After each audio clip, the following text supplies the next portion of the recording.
Buenas noches, tenga usted, estimado tutor. En este momento me dispongo para hacerle una breve exposición acerca del pensamiento de Immanuel Kant, uno de los grandes pilares de la filosofía moderna y el cual ha sido la guía, la base del estudio de este seminario de filosofía moderna que hemos venido desarrollando en el transcurso de este periodo.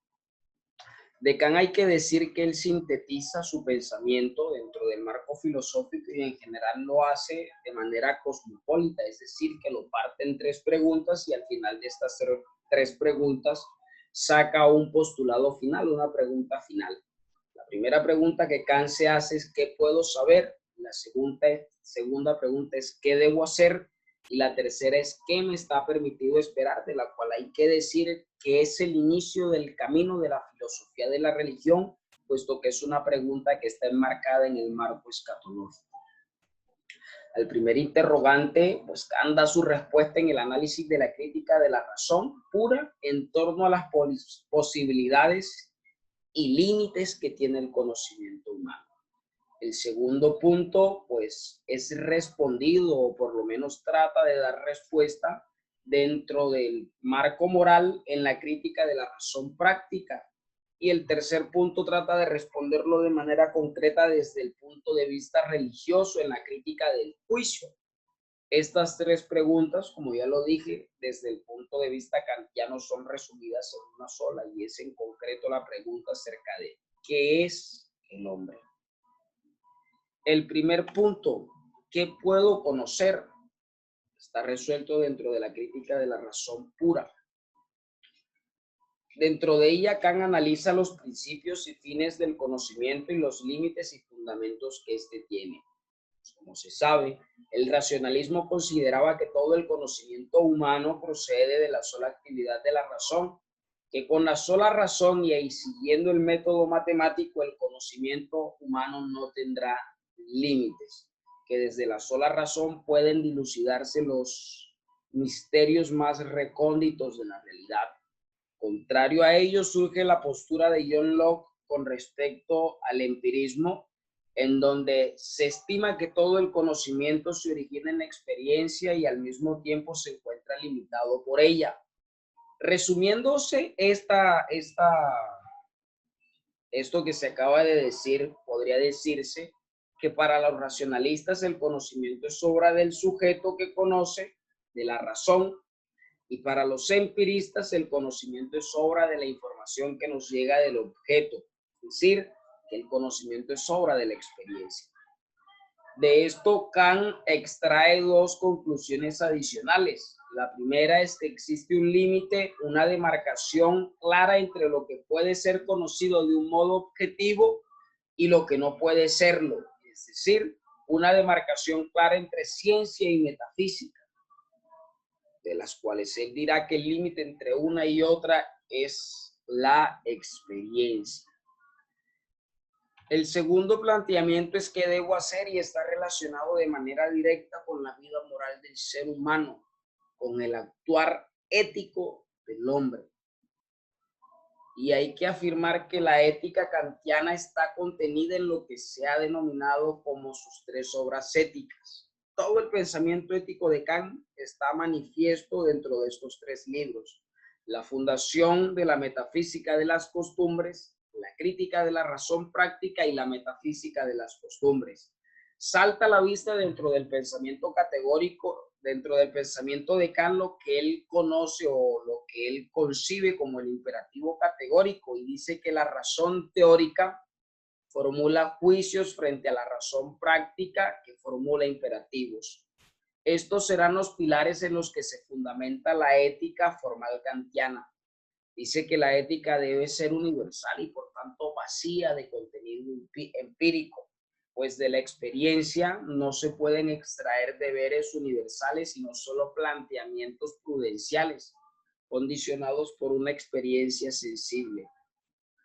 El imperativo categórico dirá que este tiene tres formulaciones, tres principios fundamentales. El primero es el siguiente: obra solo según una máxima tal que puedas querer al mismo tiempo que se torne en una ley universal.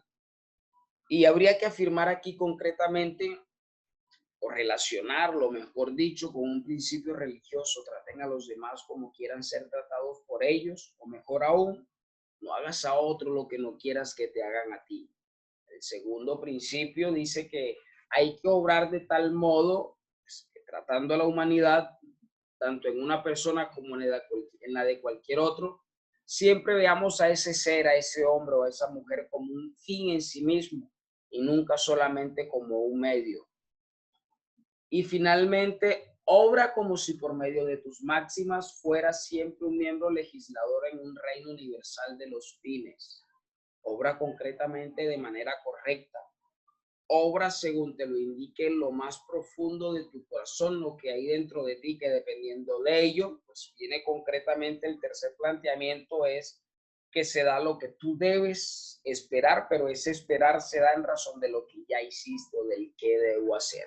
Es por ello que ¿qué puedo esperar o qué me está permitido esperar, que tiene respuesta dentro de la crítica del juicio? Es algo que interpretado por mi persona, pues tiene una visión un tanto escatológica, lo que está por venir. Dice acerca de esto que la filosofía de la religión es la que le corresponde dar solución a esta pregunta, y pues Kant se lo expresa de esa manera un profesor de Göttingen, profesor de teología, afirmando que buscaba con el libro La religión dentro de los límites de la mera razón darle respuesta a este planteamiento, y pues no lo consiguió.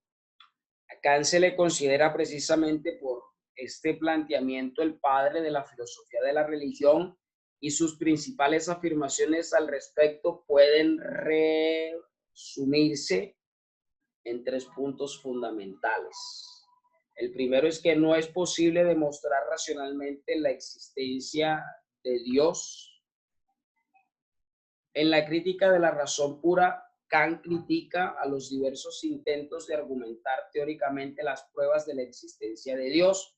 En el prólogo de la segunda edición dice que solo si se elimina la excesiva pretensión de la razón teórica de conocer la existencia de un ser supremo, tiene sentido la exigencia que de ella hace la razón práctica. Tuve que suprimir el saber para dejar sitio a la fe. A Dios no se le puede probar. El segundo planteamiento dice lo siguiente: solo es posible creer en la existencia de Dios como un postulado de la moral. A esta exigencia como postulado llama Kant prueba moral, y la idea fundamental es que la moralidad conduce inevitablemente a la religión, a Dios. A Dios se le puede postular, y pues aquí me atrevo a hacer el parangón entre el nihilismo de Nietzsche y pues el imperativo categórico de Kant en cuanto a lo que hay que esperar de parte de ese legislador, de ese ser supremo. Y es que concretamente desde Nietzsche, pues hay que suprimir todos los valores esenciales, los valores supremos, para acabar con Dios. Y pues concretamente Kant hace algo contrario, ¿no? Desde los valores morales, pues se remonta uno a la divinidad.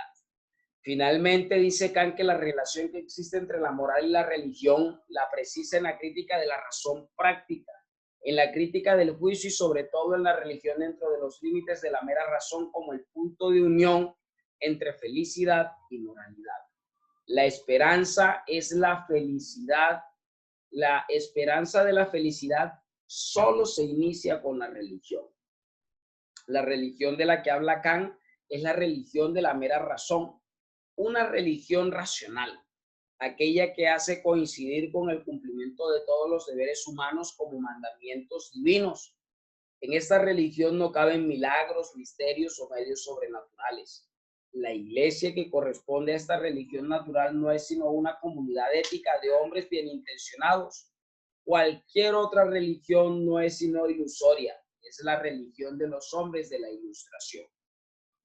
Finalmente, con respecto a la pregunta final acerca de qué es el hombre, que es en donde está sintetizado todo el planteamiento kantiano de la filosofía, Kant dice lo siguiente: el hombre es un ser autónomo que expresa su autonomía a través de la religión y de la libertad. Para ser autónomo, el hombre debe usar su razón independientemente, no debe estar subyugado ni ligado a ningún tipo de impedimento que le permita pensar. Desde aquí parte lo que Kant denomina la razón pura, que es por sí sola práctica y da al hombre una ley universal denominada la ley moral.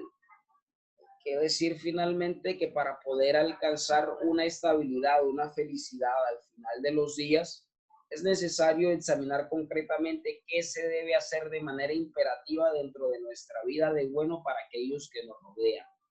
Kant es una de las figuras más importantes de la filosofía moderna y con sus postulados, un tanto de pronto incomprensibles para aquellos a quienes el lenguaje en el cual este personaje escribe no se les hace comprensible, pero que tiene mucho que decir y tiene mucho que dar a conocer para seguir entendiendo a la humanidad. Esto ha sido todo, profesor. Que pase un feliz resto de año.